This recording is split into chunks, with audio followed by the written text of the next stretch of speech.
So let's take a look at Dan Kahneman's book, Thinking Fast and Slow. Kahneman has done thousands and thousands of very careful, clever studies, and he's put together a picture of how the human brain works. And it's a startling picture that you're not going to really want to believe. But the idea is that there's two of you in there. Joanna, there's two of you inside there. Dennis, there's two of you. Eileen, there's two of you. They're both lovely, by the way. So there's two of us inside here. There's you and me who are talking today. My slow system is talking to you today because the rational conscious mind is the slow system. It's plotting. It takes effort to think. It doesn't have a lot of bandwidth. We can't chew gum and walk at the same time. I mean, the slow system is slow, has limited resources, and it has a really hard time making decisions. Fortunately, there's another system operating in the background. We could call it our partner, our fast system partner. The fast system partner is like a supercomputer, like 1,000,000 times more powerful than the slow system, that when you're dealing with a problem, it instantly draws in all past problems of a similar type, sorts them, and suggests the best route to take along with a gut feeling of, do it now, you know.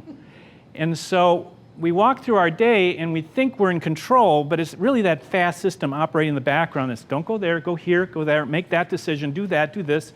And so 90% of the time we're operating with a hidden partner telling us what to do. When that system can't solve a problem, when it doesn't work, well then our slow thinking system takes over and kind of crunches through the problem using logic and statistics and evidence. And so the slow system can take over and fix something that the fast system can't deal with.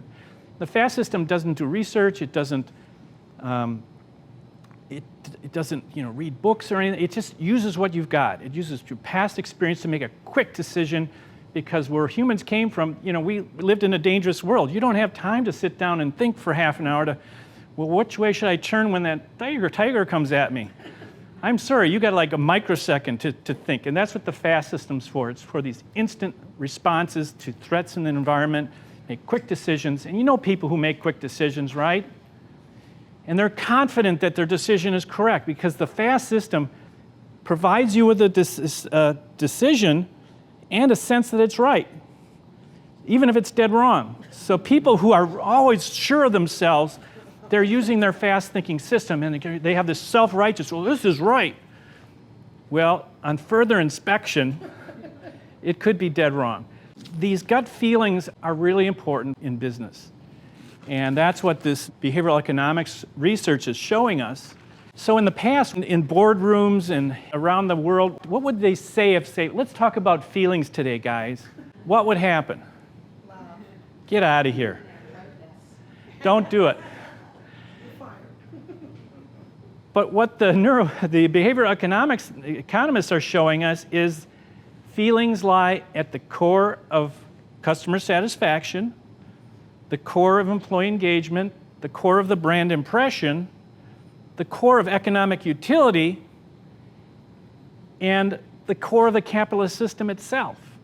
And I would argue that every single financial transaction is actually an emotional transaction. Joanna, if you give me a product or service that makes me feel better, makes me more successful, reduces my pain, or increases my pleasure, I'm going to pay you for that. Then you can take my money and buy something that makes you feel good. That underneath it all, financial transactions underneath are a transaction of emotional value back and forth. And so that's kind of where we're heading today.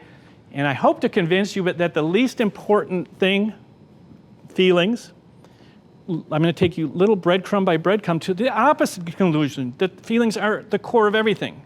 And if we turned off feelings, guess what would happen? Wouldn't make us Mr. Spock.